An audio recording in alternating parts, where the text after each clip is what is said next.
بسم اللہ الرحمن الرحیم الحمد للہ رب العالمین اشہد ان لا الہ الا اللہ وحدہ لا شریک لہ واشہد ان سیدنا ومولانا محمدا عبدہ ورسولہ اما بعد فاعوذ باللہ من الشیطان الرجیم بسم اللہ الرحمن الرحیم يا أيها الذين آمنوا شهادة بينكم إذا حضر أحدكم الموت حين الوصية اثنان ذوى عدل منكم أو آخران من غيركم إن أنتم ضربتم في الأرض فأصابتكم مصيبة الموت تحبسونهما من بعد الصلاة فيقسمان بالله إن ارتبتم لا نشتري به ثمنا ولو كان ذا قربى ولا نكتم شهادة الله إنا إذا لمن الآثمين فإن عثر على أنهما استحقا إثما فآخران يقومان مقامهما من الذين استحق عليهم الأوليان فيقسمان بالله لشهادتنا أحق من شهادتهما وما اعتدينا إنا إذا لمن الظالمين ذلك أدنى أن يأتوا بالشهادة على وجهها أو يخافوا أن ترد أيمان بعد أيمانهم واتقوا الله واسمعوا والله لا يهدي القوم الفاسقين صدق الله مولانا العلي العظيم۔ اس پوری 2-3 آیتوں میں اللہ تعالیٰ نے ایک واقعے کے متعلق ایک فیصلہ فرمایا تھا۔ وہ فیصلہ اللہ تعالیٰ نے ان آیات میں ذکر فرمایا ہے۔ اس آیت کے نازل ہونے کا واقعہ کچھ اس طرح احادیث میں بیان کیا جاتا ہے کہ مدینہ منورہ کے ایک مسلمان جن کا نام بدیل ذکر کیا گیا، اپنے 2 عیسائی ساتھیوں تمیم اور عدی کے ساتھ شام کے علاقے میں تجارت کے لیے گئے۔ بدیل مسلمان، تمیم اور عدی یہ عیسائی۔ ہوا کچھ اس طرح کہ جو مسلمان تھے وہ شام کے علاقے میں بیمار ہوئے اور بیماری اس درجے کو پہنچی کہ ان کو لگا کہ اب آخری وقت آ چکا ہے۔ چونکہ شام کے علاقے میں بھی کوئی مسلمان موجود نہ تھا اور ساتھی بھی نصارہ تھے، جب ان کو یہ محسوس ہوا کہ میرا آخری وقت ہے تو انہوں نے اپنا سامان اپنے دونوں عیسائی ساتھیوں کو دیا اور کہا کہ جب آپ مدینہ منورہ واپس لوٹیں تو میرا یہ سامان جو کچھ بھی ہے آپ میرے وارثوں کو واپس کر دیجیے گا۔ اور عقل مندی یہ فرمائی کہ ساتھ میں ایک وصیت نامہ اپنے سامان میں اپنی اولاد کے لیے رکھ دیا، پرچے میں لکھ کر، جس میں ساری تفصیلات موجود تھی کہ میرا یہ سامان ہے، میرا یہ سامان ہے۔ چنانچہ ان کا انتقال ہو گیا، اور جب وہ واپس آئے تو انہوں نے سامان واپس تو کیا، نصارہ جو 2 ساتھی تھے انہوں نے سامان واپس تو کیا، لیکن ان کے سامان میں ایک چاندی کا کٹورا تھا جس پر سونے کا کام ہوا تھا، اور اس کا اس وقت کا بازاری ریٹ احادیث میں 1000 درہم کے برابر بتایا جاتا ہے۔ وہ عیسائی ساتھیوں نے لے لیا اور اس کو فروخت کر دیا۔ وارثوں نے جب سامان لیا تو اس میں ان کے والد کی وہ تحریر ملی جس میں اس چاندی کے پیالے کا جس پر سونے کا کام یا ملمع تھا اس کا بھی ذکر تھا۔ چنانچہ وارثوں نے اس پیالے کے بارے میں معلوم کیا کہ وہ پیالہ کہاں ہے، تو کٹورا چونکہ نہیں تھا، وارثوں نے ان دونوں عیسائیوں پر کٹورے کا دعویٰ کیا کہ ہمارے والد کی تحریر موجود ہے۔ اللہ کے نبی صلی اللہ علیہ وسلم کی بارگاہ میں یہ مقدمہ پیش ہوا۔ چونکہ مسلمان وارث وہ دعویٰ کرنے والے تھے کہ دونوں نصرانیوں نے خیانت کی ہے، اس لیے اللہ کے نبی صلی اللہ علیہ وسلم نے خیانت نہ کرنے پر دونوں نصارہ عدی اور تمیم کو قسم دلائی، اور دونوں نے قسم کھائی کہ ہم کو کٹورے کا حال معلوم نہیں ہے۔ چونکہ دعویٰ کرنے والوں کے پاس گواہ موجود نہ تھے، اس لیے عدی اور تمیم سے قسم کھلوائی گئی، اور جب دونوں نے قسم کھا لی تو معاملہ ختم ہو گیا۔ اللہ کے نبی نے فرمایا کہ دعویٰ کرنے والے وارثوں سے کہا کہ اگر تمہارے پاس گواہ ہو کہ یہ تمہارے والد کا تھا تو لاؤ پیش کرو۔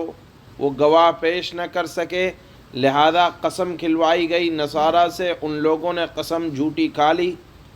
اللہ کے نبی نے فرمایا کہ اب قسم کھا لی، اب معاملہ ختم ہو گیا، لہذا وہ ان کو اس کا حال معلوم نہیں۔ مگر ہوا یہ کہ کچھ ہی دنوں کے بعد کٹورا مکے کے ایک سنار کے پاس سے برآمد ہوا۔ سنار سے معلوم کرنے پر پتہ چلا کہ تمیم اور عدی جو عیسائی تھے انہوں نے 1000 درہم میں فروخت کیا ہے اور قیمت وصول ہو چکی ہے۔ اسی عرصے میں ان میں سے ایک ساتھی تمیم، یہ تو مسلمان ہو گئے، جو صحابی رسول بنے، حضرت تمیم داری رضی اللہ تعالی عنہ، اس کٹورے کی قیمت میں سے 500 درہم جو ان کے حصے میں آئے تھے وہ لا کر انہوں نے وارثوں کو پیش کر دیے، لیکن عدی نے اقرار نہ کیا۔ اگرچہ تمیم نے سارا قصہ واضح کر دیا، لیکن عدی چونکہ مسلمان نہ ہوئے، اس لیے دوبارہ یہ مقدمہ وارثوں نے اللہ کے نبی صلی اللہ علیہ وسلم کی خدمت میں پیش کیا۔ چنانچہ کہا گیا کہ یہ کٹورا مکہ کے ایک سنار کے پاس سے نکلا ہے جس کا یہ دعویٰ ہے کہ میرے پاس یا میرے ہاتھ ان دونوں نے لا کر فروخت کیا ہے۔ اور اللہ کے نبی صلی اللہ علیہ وسلم نے فرمایا کہ یہ بتاؤ کہ تمہارے پاس کوئی تم دعویٰ کرنے والے ہو، تمہارے پاس کوئی گواہ ہے اس بات کا کہ یہ تمہارے والد کا تھا؟ چنانچہ وہ جو مسلمان ورثاء تھے انہوں نے اپنے خاندان میں معلوم کیا۔ بعد میں یہ گواہوں نے یہ گواہی دی کہ ہاں یہ کٹورا اللہ کے نبی صلی اللہ علیہ وسلم کے دربار میں آ کر کہا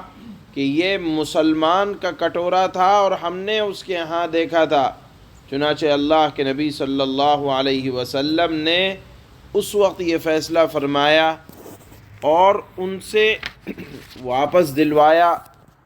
کہ آپ یا تو یہ کٹورا ان کو دو، اور سنہار کو ان کی قیمت دلوائی گئی۔ یہ چونکہ پورا نزاع قسم کا اور دعوے کے متعلق تھا، اللہ تعالیٰ نے اس آیت میں اسی کی مکمل آیت در آیت میں اس واقعے کو سمجھایا ہے، اور اس کا فیصلہ اللہ کے نبی صلی اللہ علیہ وسلم نے جو فرمایا اس کی وضاحت اللہ نے یہاں آیت میں فرمائی ہے۔ چنانچہ اسی کے اصول اور تمام متعلقات اللہ نے اس آیت میں بیان فرمائے۔ اللہ فرماتے ہیں يا أيها الذين آمنوا شهادة بينكم إذا حضر أحدكم الموت، اے ایمان والو، جب تم میں سے کوئی مرنے کے قریب ہو تو وصیت کرتے وقت آپس کے معاملات طے کرنے کے لیے گواہ بنانے کا طریقہ یہ ہے کہ تم میں سے دو دیانتدار آدمی ہوں جو تمہاری وصیت کے گواہ بنے، یعنی وصیت کی جائے تو وصیت پر دو کسی عادل آدمیوں کو گواہ بھی بنایا جائے۔ اذا حضر احدكم الموت حين الوصية اثنان ذوا عدل منكم او آخران من غيركم ان انتم ضربتم في الارض فاصابتكم مصيبة الموت، تم میں سے دو دیانتدار آدمی تمہاری وصیت کے گواہ بنے، یا اگر تم زمین میں سفر کر رہے ہو اور وہیں تمہیں موت کی مصیبت پیش آ جائے تو غیر مسلموں میں سے بھی دو شخص ہو جائیں، یعنی اس وقت چونکہ اگر آدمی سفر کی حالت میں ہے اور مسلمان نہیں مل پا رہے تو غیر مسلموں کو اپنی وصیت پر گواہ بنا لو۔ تحبسونهما من بعد الصلاة فيقسمان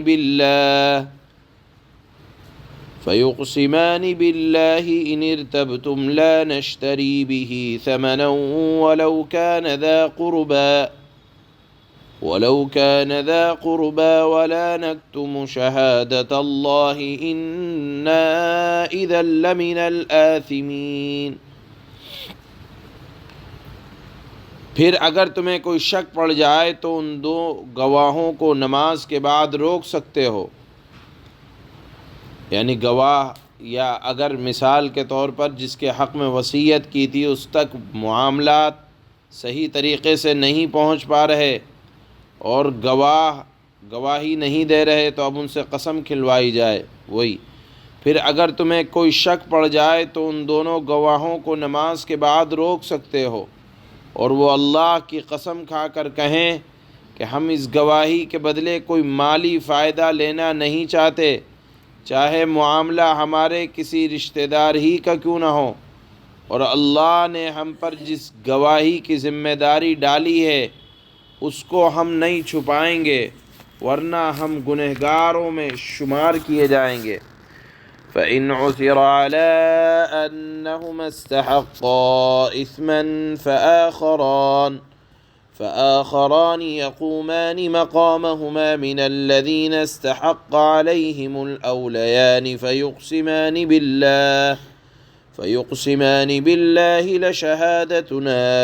أحق من شهادتهما وما اعتدينا إنا إذا لمن الظالمين۔ پھر بعد میں اگر یہ پتہ چلے کہ انہوں نے جھوٹ بول کر اپنے اوپر گناہ کا بوجھ اٹھا لیا ہے، جیسے شروع میں ان دونوں عیسائیوں نے جھوٹ بول دیا کہ ہمیں اس کٹورے کا علم نہیں، پھر بعد میں پتہ چلا، اسی کی طرف اشارہ ہے، پھر بعد میں اگر یہ پتہ چلے کہ انہوں نے جھوٹ بول کر اپنے اوپر گناہ کا بوجھ اٹھا لیا ہے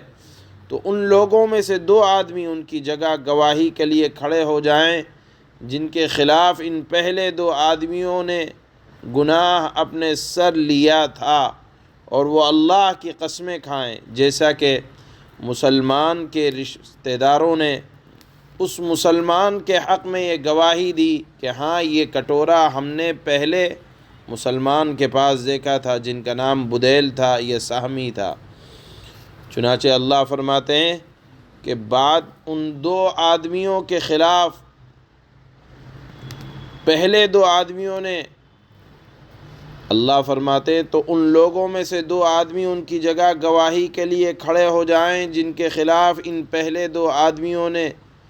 گناہ اپنے سر لیا تھا، اور وہ اللہ کی قسمیں کھائیں کہ ہماری گواہی ان پہلے دو آدمیوں کی گواہی کے مقابلے میں زیادہ سچی ہے اور ہم نے اس گواہی میں کوئی زیادتی نہیں کی ہے، ورنہ ہم ظالموں میں شمار ہوں گے۔ ذَلِكَ أَدْنَىٰ أَن يَأْتُوا بِالشَّهَادَةِ عَلَىٰ وَجْهِهَا أَوْ يَخَافُوا أَن تُرَدَّ أَيْمَانٌ بَعْدَ أَيْمَانِهِمْ وَاتَّقُوا اللَّهَ وَاسْمَعُوا وَاللَّهُ لَا يَهْدِي الْقَوْمَ الْفَاسِقِينَ۔ اس طریقے میں یعنی اس پورے واقعے میں اس بات کی زیادہ امید ہے کہ لوگ شروع ہی میں ٹھیک ٹھیک گواہی دے دیں، یا اس بات سے ڈریں کہ جھوٹی گواہی کی صورت میں ان کی قسموں کے بعد لوٹا کر دوسری قسمیں لی جائیں گی جو ہماری تردید کریں گی۔ اور اللہ سے ڈرو اور جو کچھ اللہ کی طرف سے کہا گیا ہے اسے قبول کرنے کی نیت سے سنو، اللہ نافرمانوں کو ہدایت نہیں دیتا۔